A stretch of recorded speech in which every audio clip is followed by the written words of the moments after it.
es la base de muchas cosas, ¿no? El propósito Ya. de la predicación. Ajá. Y para esta inmersión tenemos como guía Predicando para cambiar vidas, de Rick Warren. Sí. Un libro que, por cierto, nos hiciste llegar tú, gracias Ujú. por eso. Nuestra misión hoy es entender por qué es tan importante que la comunicación desde el púlpito sea efectiva, no solo para que una iglesia crezca, sino para, bueno, para lo que de verdad importa, que el cambio real en la vida de las personas. Totalmente. Y es que muchos nos hemos sentado en alguna iglesia, ¿verdad? Y hemos sentido como que pues que el mensaje no llega, que no conecta. Sí, sí. Warren habla de esto en el libro, de cómo a veces hay una desconexión entre quien predica y quien escucha. Ajá. E incluso, fíjate, dice que la predicación puede construir una iglesia, pero también puede destruirla. Caray. Y utiliza una frase que me impactó. La predicación anémica está matando a muchas iglesias. Fuerte, ¿no? Sí, sí, la verdad que sí. ¿verdad? Pero por otro lado, la ve como la herramienta esencial para que una iglesia crezca, para fortalecerla, para construirla. Claro, es que piénsalo, ¿dónde más vas a tener 30 minutos de atención ininterrumpida? Es verdad. Es un montón de tiempo. Warren destaca el poder que tiene la persona que habla durante ese tiempo, sobre todo cuando la iglesia es grande. Y aquí me viene a la mente un ejemplo que tú mismo compartiste y que me parece fascinante. La experiencia de Saddleback Church. Durante 15 años se reunieron en lugares temporales, imagínate. Almacenes, escuelas, parques, restaurantes. ¿En serio? Usaron hasta 79 edificios diferentes. Alucinante. Y cuando por fin construyeron su propio edificio, ya tenían más de 10,000 personas. Increíble. Pero incluso después de comprar el terreno, al principio se reunían en una carpa gigante, En una carpa. con frío, con calor, con lluvia. Y aún así, la gente seguía yendo y la iglesia seguía creciendo. Es que tiene que haber algo más, ¿no? Claro, y Ward lo tiene claro. El secreto era vidas cambiadas. No eran los programas, ni la publicidad, ni el marketing. Era la transformación real en la vida de las personas. La gente se siente atraída por esos lugares donde ve que ocurren cambios genuinos y eso se comparte, ¿no? Fue el boca a boca. Exacto. Claro. Persona a persona. Y ese es el tipo de predicación que queremos explorar hoy, la que realmente produce un cambio. Y hablando de la cantidad de predicación que hay, Warren nos da una cifra que da que pensar. Cada domingo, solo en Estados Unidos, 55 millones de personas escuchan más de 1,000 millones de palabras en sermones. Y millones de palabras. Es una barbaridad. Su punto es que se dice mucho, pero a veces se hace poco. Sí. Y nosotros queremos ver cómo podemos pasar de ser simples oyentes a ser hacedores de la palabra. Justamente. Y Warren nos habla de 4 metas personales que él tiene, y una de ellas me parece clave para nuestra conversación de hoy. Cambiar la forma en que los pastores piensan sobre la predicación. Interesante. Él cree que hay muchas ideas equivocadas sobre esto. Por eso da esta conferencia cada año, para ofrecer una perspectiva sobre la predicación bíblica. Él mismo dice que no es la única forma, pero que sí ha visto que produce resultados en la vida de las personas. Y me gusta que no se presenta como una autoridad, ¿sabes? Ujú. Sino como alguien que ha estudiado mucho la predicación. ¿Sí? Dice que ha predicado durante años y que tiene una biblioteca con más de 300 libros sobre el tema. Entre todos los tremendos libros. Una barbaridad. Su objetivo es compartir lo que ha aprendido de todo ese estudio, como si nos diera un atajo para entender mejor la predicación. Totalmente. Y antes de meternos en las técnicas y los métodos, Warren establece 3 convicciones que él considera esenciales para predicar de forma efectiva. Por eso. La Biblia como la autoridad máxima, su verdad absoluta, y que es relevante para las necesidades de las personas. Él dice que si no tenemos estas convicciones bien claras, no estamos listos para predicar. Es como si faltaran los cimientos. Exacto. Y aunque todos venimos de trasfondos diferentes y tenemos enfoques distintos del ministerio, Warren también destaca lo que nos une. ¿Qué sería? La Biblia como nuestro texto central, Jesucristo como Salvador y Señor, la gracia de Dios que todos compartimos, un enemigo común, Satanás, y la tarea de preparar un sermón cada semana. Es verdad, esas cosas nos unen a todos los que predicamos. Y ese es el punto de partida de su enseñanza. Y aquí viene un punto súper importante. Warren dice que la teología y la filosofía que hay detrás de la predicación son más importantes que las técnicas prácticas. ¿Qué quiere decir con eso? Que lo que tú crees, tu visión del ministerio, eso es lo que va a determinar cómo predicas. Ya veo. Entender el porqué de lo que hacemos en el ministerio es donde Dios nos muestra el cómo. Así que la teoría, la base, es lo que guía la práctica. Exacto. Y con esto en mente, Warren se hace la pregunta fundamental. ¿Cuál es el propósito de la predicación? Buena pregunta. Y cita Proverbios 19.21, que dice que hay muchos planes en el corazón del hombre, pero que el propósito del Señor es el que prevalece. Y dice que un gran problema en la predicación de hoy es que no hay un propósito claro. Sin un propósito, los sermones son solo palabras al aire, y eso confunde a la gente. Tiene sentido. Como decía Charles Swindoll, una niebla en el púlpito es una densa tiniebla en las bancas. Me gusta esa imagen. Si quien predica no tiene claro el objetivo, los que escuchan menos. Totalmente. Warren dice que sin un propósito claro se usa mal la Biblia, se pierde el tiempo y la gente se frustra. Y ese propósito, según Warren, debe estar alineado con el propósito de Dios para la humanidad, para la iglesia, para el mundo. Sí, nuestra predicación debe ser parte del plan de Dios. Si no, no solo perdemos el tiempo, sino que podríamos incluso ir en contra de lo que Dios quiere. Claro. Por eso, una buena teología de la predicación tiene que considerar el propósito de Dios para la humanidad, para la Biblia y para la predicación misma. Empecemos por el principio entonces. ¿Cuál es el propósito de Dios para la humanidad? ¿Qué dice Warren sobre esto? Warren se basa en Romanos 8.29, que dice que a quienes Dios conoció de antemano los predestinó a ser transformados a la semejanza de su Hijo. Ese es el punto clave. El propósito de Dios para nosotros es hacernos como Cristo. Hacer como Cristo. Sí. Warren dice que si no entendemos esto, no tenemos un mensaje central que comunicar. Dios nos creó para que reflejemos la imagen de Jesús. Y esto no es algo nuevo, ¿no? No. Warren nos lleva al Génesis. En Génesis 1:26, Dios dice, hagamos al ser humano a nuestra imagen y semejanza. Desde el principio Dios quería que fuéramos como Él. No dioses, claro, sino que tuviéramos su carácter. Y para reforzar esta idea, cita 2 Corintios 3.18 bis, que dice que somos transformados a su imagen, con una gloria cada vez mayor. Y también 1 Corintios 15.49, que habla de llevar la imagen del hombre celestial, es decir, de Cristo. Warren insiste en que hasta que entendamos esto, no estamos listos para predicar con un propósito real. Entonces, ¿qué significa ser como Cristo? No es solo una idea vaga, ¿verdad? No. Warren lo explica de forma muy práctica. Ser como Cristo es pensar como Jesús, sentir como Jesús y actuar como Jesús. Pensar, sentir, actuar como Jesús. Implica nuestra mente, nuestra voluntad, nuestras emociones. Tener la mente de Cristo, su carácter, su compasión, su conducta, sus convicciones. Y como el propósito número 1 de Dios es hacernos como Jesús, ese también debe ser el objetivo principal de nuestra predicación. Todo lo demás es secundario. Así que la meta no es simplemente enseñar la Biblia, sino algo más profundo. Y exacto. Warren dice que el objetivo no es solo enseñar, dar información, contexto bíblico, interpretación. La meta es hacer que la gente se parezca a Jesús. Si no lo logramos, por muy bien que prediquemos, hemos fracasado. La predicación con propósito busca desarrollar convicciones cristianas, carácter cristiano y conducta cristiana. Entonces, ¿cómo ocurre esa transformación? ¿Cómo nos hace Dios como Cristo? Warren nos dice que la transformación a imagen de Cristo se produce principalmente de dos maneras. Primero, a través de las circunstancias de la vida. Las dificultades, los problemas. Exactamente. Romanos 8.28 dice que Dios dispone todas las cosas para el bien de quienes lo aman, y el 29 nos dice que ese bien es ser como Cristo. Ajá. Las pruebas, el sufrimiento incluso, nos ayudan a desarrollar el carácter de Cristo. Esas cosas difíciles tienen un propósito. Sí. Y la segunda manera, que es fundamental para la predicación, es a través de la aplicación de la palabra de Dios a nuestras vidas. Aplicar la palabra. Pablo, en Hechos 20.32, les dice a los ancianos de Éfeso que los encomienda a Dios y a la palabra de su gracia, que tiene poder para edificarlos. Ajá.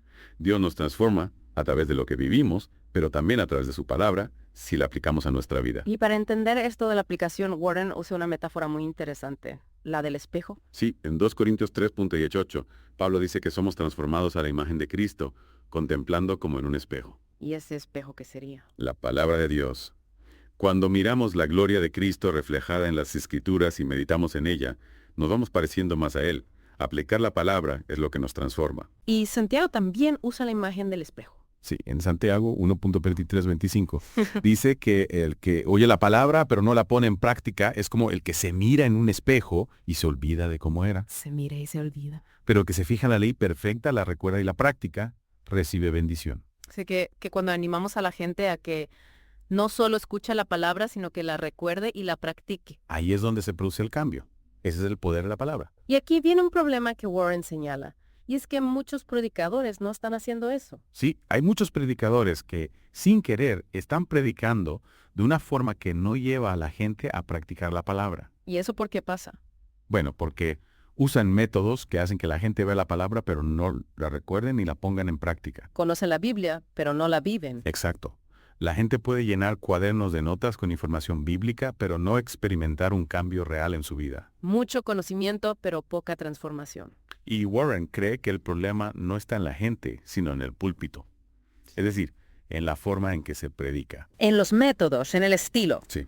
Cito una encuesta de George Gallup que mostraba que el Evangelio ha llegado a mucha gente en Estados Unidos, pero no ha cambiado su forma de vivir. Curioso, ¿no? Conocen el mensaje, pero no lo aplican. Warren dice que hay algo terriblemente erróneo en cómo se está predicando la palabra. Si el propósito de Dios es hacernos como Cristo, la predicación debería ayudarnos a eso. Exacto. Y ahora vamos a ver el propósito de Dios para la Biblia. Entender eso nos ayudará a saber cómo predicarla. De acuerdo.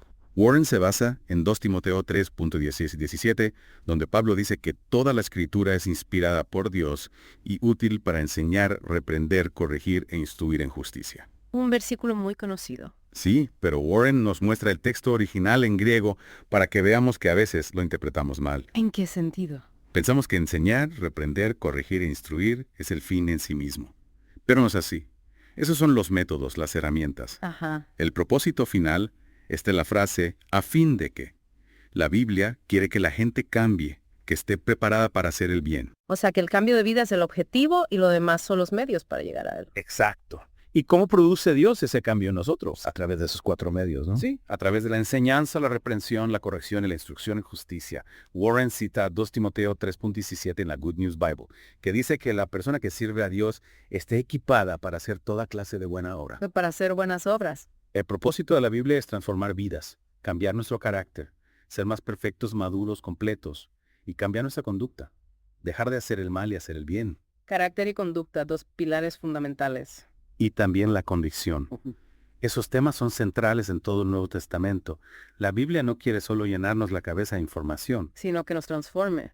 Warren cita a Juan Calvino, que decía que la palabra no nos la dieron para que hablemos sin entendimiento, sino para que cambiemos nuestra vida y sirvamos a Dios. Y Del Moody también decía algo parecido, ¿no? Sí, decía que la Biblia no nos la dieron para aumentar nuestro conocimiento, sino para cambiar nuestra vida. Entonces, la Biblia no es solo un libro de historia, aunque tenga historia, sino manual para vivir. Exacto.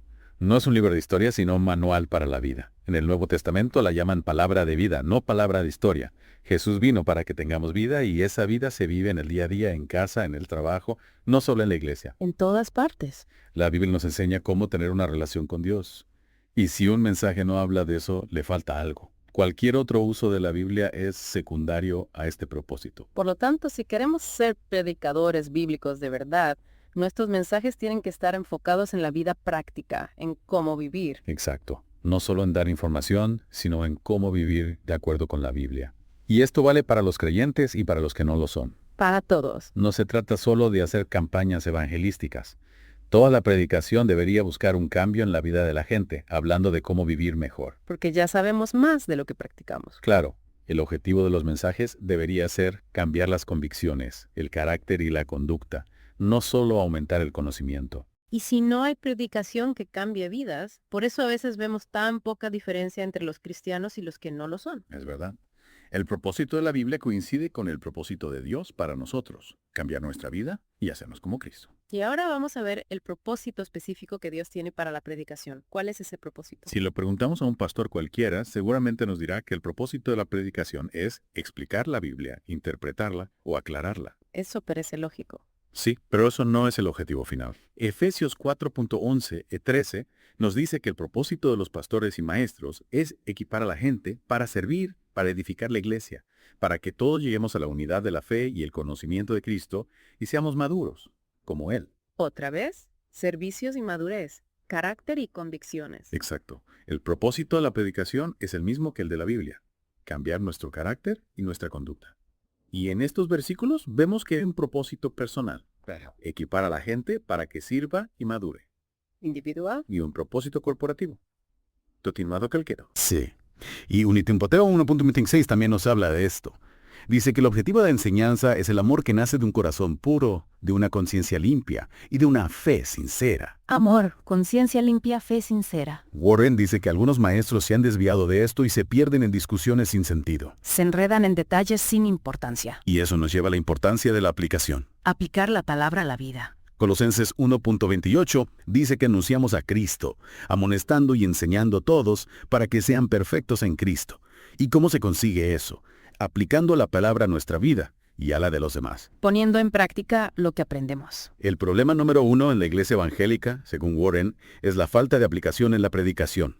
Muchos pastores siguen un modelo académico que ve la interpretación y el conocimiento como fines en sí mismos. Desconectados de la vida real. Y eso tiene consecuencias. Warren dice que por eso hay iglesias vacías con deudas, un clima moral en decadencia y poca diferencia entre los cristianos y los que no lo son. Uf, suena bastante serio. Sí, Isaías 55.11 dice que la palabra de Dios no vuelve vacía. Pero parece que muchas predicaciones sí vuelven vacías. No producen fruto. Warren dice que el problema no es la palabra, sino cómo se comunica. Cita a Bruce Wilkinson, que dice que si la gente de tu iglesia no comparte su fe, no ora, no lee la Biblia y no vive una vida santa, entonces tienes que cambiar tu forma de predicar. Cambiar el enfoque. El problema no es la palabra, sino cómo la presentas. Y para explicar esto, Warren usa una metáfora muy interesante, la del constructor de puentes. Constructores de puentes. Sí, su iglesia construyó un puente físico para que la gente pudiera acceder a ella. Pues los predicadores, dice Warren, tenemos que construir un puente espiritual que conecte el texto antiguo con la gente de hoy. Un puente entre el entonces y el ahora. Exactamente. El texto bíblico está en un lado y las necesidades de la gente en el otro. Y el predicador es el que los une. Sí. Primero estudiamos el texto, observamos, interpretamos, lo relacionamos con otros pasajes. La exégesis. Luego buscamos la verdad eterna, el principio universal que hay en el texto. ¿Qué nos dice ese texto para hoy? Y después pensamos en nuestra audiencia. Sus heridas, sus pecados, sus intereses, lo que saben, cómo van a reaccionar. Adaptar el mensaje. Warren dice que hay 6 características que todas las audiencias comparten. Quieren ser amadas, que su vida tenga sentido, llenar el vacío que tienen, liberarse de la culpa, de la amargura y del miedo a la muerte. Temas universales. Y por último, aplicamos la verdad a sus necesidades, la traducimos en pasos concretos, teniendo en cuenta su edad, su madurez y su cultura. Llevar la Biblia a su vida diaria. Exacto. Y ahora, vamos a ver por qué, según Warren, hay tan poca aplicación en los sermones. A ver. Él da varias razones. Primero, pensamos que la gente hará la conexión por sí misma. Ya lo pillarán. Segundo, dejamos la aplicación solo al Espíritu Santo. Que el Espíritu haga su trabajo. Tercero, la aplicación personal puede ser incómoda para nosotros y para la gente. Claro, confronta. Cuarto, puede que nosotros mismos no apliquemos la Biblia a nuestra vida. Predicamos lo que no vivimos. Quinto, la aplicación requiere tiempo y esfuerzo en la preparación. Es más fácil solo explicar el texto. Sexto, tenemos miedo de parecer simplistas. Queremos sonar profundos. Séptimo, no nos han enseñado a aplicar la Escritura. No tenemos las herramientas. Y octavo, no nos damos cuenta de que la aplicación es fundamental, no un añadido. Sin aplicación no es un sermón, sino una clase de Biblia. Una clase, no un sermón. Y Calvino decía que es profanar la palabra si no buscamos la edificación de la gente. Fuerte, pero cierto. Y Warren también habla de los peligros de enseñar sin aplicar. ¿Qué peligros? Primero, el conocimiento sin aplicación lleva al orgullo. Nos creemos superiores. Warren dice que algunas de las personas más problemáticas que conoce saben mucho de la Biblia, pero no tienen amor. Saben, pero no aman. Y segundo, el conocimiento sin aplicación trae condenación. ¿Cómo es eso? Santiago 4.17 dice que peca el que sabe hacer el bien y no lo hace. Cuanto más sabemos, más responsables somos. Si no enseñamos a la gente a practicar lo que saben, los estamos condenando más. Porque tienen más conocimiento, pero no lo usan. Exacto. Y ahora viene la pregunta del millón. ¿Cuánta aplicación debería haber en un sermón? Buena pregunta. Una lección de escuela dominical o un sermón normal suelen tener un 10% de aplicación. Muy poco. Pero si miramos a los predicadores bíblicos, la cosa cambia. Romanos, que es un libro muy doctrinal, tiene un 50% de aplicación. Efesios también. Gálatas es casi toda aplicación. Wow. Santiago es de casi 100% de aplicación. Y en Pedro, un 60%. Incluso el Sermón del Monte, que es teología pura, tiene un 90% de aplicación. Increíble. La doctrina nunca debería estar separada de la aplicación. Un estudio de Bruce Wilkinson sobre grandes predicadores contemporáneos e históricos mostró que todos ellos tenían entre un 45% y un 75% de aplicación en sus sermones. Mucho más que el 10% habitual. Si queremos cambiar vidas y comunidades, tenemos que aplicar la palabra. El sermón es la aplicación, lo demás es para apoyarla. Entonces, ¿cómo podemos convertirnos en predicadores con propósito? Warren nos dice que la predicación con propósito se basa en la gran comisión de Mateo 28:19 pondamente. Y di a ser discípulos. Exacto. El objetivo no es solo enseñar o interpretar, sino que la gente obedezca a Jesús. Que pongan en práctica sus enseñanzas. Si no enseñamos a la gente qué hacer, no estamos cumpliendo con la gran comisión. El objetivo no es la información, sino la obediencia que lleva al discipulado. Y Jesús, cuando predicaba, siempre esperaba que la gente hiciera algo. Sí, lo vemos en muchos pasajes. Juan 13.17, Lucas 10.37, Mateo 7.26, Mateo 12.50, Mateo 7.50, Mateo 7.31, Juan cartán.23.24, Lucas 11.28. No era solo escuchar, sino actuar. Jesús se enfocaba en el carácter y la conducta. Y en el Nuevo Testamento vemos que esto es importante. Juan el Bautista decía, dad, pues, frutos dignos de arrepentimiento. Acciones, no solo palabras. Santiago decía, sed hacedores de la palabra y no tan solamente oidores. Y Juan decía, en esto conocemos que somos de la verdad, si guardamos sus mandamientos. Vivir la verdad. Incluso Pablo, en Tito 2.1, dice que hay que enseñar a la gente a vivir de una manera que esté de acuerdo con la sana doctrina. Comportamiento alineado con la doctrina. Y para terminar, Warren nos da 10 claves para predicar de forma que cambie la vida de la gente. Las 10 claves de Warren. Primero, toda conducta viene de una creencia. Segundo, detrás de cada pecado hay una mentira. Tercero, el cambio empieza en la mente. Romanos 12.2. Transformados por medio de la renovación de vuestro entendimiento. Cuarto, para cambiar a la gente hay que cambiar sus creencias. La batalla contra el pecado empieza en la mente. Hay que ayudarles a ver la mentira que están creyendo. Desenmascarar la mentira. Quinto, intentar cambiar la conducta sin cambiar las creencias es inútil. Es como poner una tirita en una herida profunda. La gente necesita interiorizar la palabra de Dios primero. Warren usa la imagen de un barco con piloto automático. Hay que cambiar la programación, no solo forzar un resultado. Cambiar el rumbo desde la raíz. Sexto, la palabra bíblica para cambiar la mente es arrepentimiento, que significa cambiar tu forma de pensar, alinearla con la de Dios. Los pastores estamos en el negocio de cambiar las mentes a un nivel profundo, las creencias y los valores. Una tarea fundamental. Séptimo, nosotros no cambiamos las mentes de la gente, es la palabra de Dios la que lo hace si se aplica bien. ¿La palabra tiene poder? La predicación verdadera implica la palabra y el espíritu. Dios obra a través del predicador cuando la palabra se aplica de forma práctica y personal. Dios obrando a través de la palabra. Y lo vemos en versículos como 2 Samuel 23.2 y Zacarías 4.6. Octavo, el cambio de conducta es el fruto del arrepentimiento. Primero cambias tu mente, luego tus acciones. Mateo 3.8 dice, haced pues frutos dignos de arrepentimiento. Y Hechos 26.20, que se convirtieran a Dios, haciendo obras dignas de arrepentimiento. Las obras demuestran el cambio. Noveno. La predicación más profunda es la que busca el arrepentimiento, aplicar la Biblia a la vida para que la gente cambie su forma de pensar. Predicar para transformar. Y décimo, Warren lleva 20 años predicando con el objetivo de cambiar cómo piensa la gente sobre el dinero, el sexo, el trabajo, la familia, la iglesia, Dios y la salvación. Su mensaje central es, arrepentíos. Un llamado a la transformación. Exacto. En resumen, el propósito de la predicación no es solo dar información o conocimiento bíblico, sino producir un cambio real en la vida de la gente, a través de la aplicación de la palabra de Dios que lleva al arrepentimiento, a un cambio de mentalidad que transforma la conducta. Y recordemos la iglesia de Saddleback, que al principio se reunía en lugares tan incómodos. Eso nos enseña que la gente está dispuesta a soportar cualquier cosa si la predicación les llega al corazón y les cambia la vida. No se trata de la comunidad, sino del poder del mensaje. Y la idea de que la aplicación es el corazón del sermón, no un añadido, es algo que nos hace pensar, ¿no? ¿Cómo podemos aplicar esto no solo en la iglesia, sino en cualquier ámbito donde queramos comunicar algo y generar un cambio en la gente? Buena pregunta. Hay que reflexionar sobre el equilibrio entre la información y la aplicación en los mensajes que escuchamos y que damos. Podríamos lograr un cambio más profundo si nos centráramos más en la aplicación. Y si quieres profundizar más en esto, te animamos a que explores el trabajo de Rick Warren sobre la predicación y que leas a los grandes predicadores que él menciona, tanto contemporáneos como históricos. Seguro que encuentras mucha inspiración para comunicar mejor y para aplicar las verdades eternas a la vida de hoy. Un abrazo fuerte. Un abrazo.